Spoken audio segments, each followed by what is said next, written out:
kita dulu tadi kan masih ada hubungan keluarga sama si bos. Apa mesti kita rampok juga? Alah, yang penting sekarang ini duit. Lah bro, gimana kalau ntar anaknya sama polisi? Berapa kita, bro? Udah. Yang penting kita mabuk, kita happy di sini, oke? Kenapa kalian membunuh ayah saya? Ini buktinya.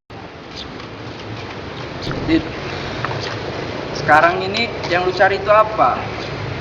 Zaman sekarang ini duit. Pikir.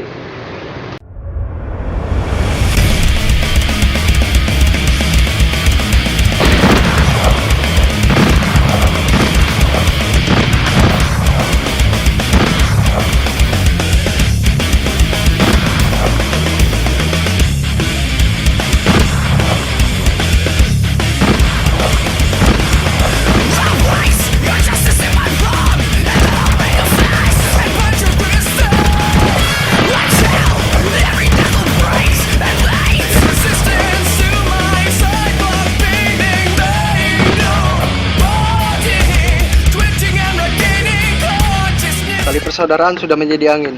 Hutang darah dibayar darah, hutang nyawa dibayar nyawa.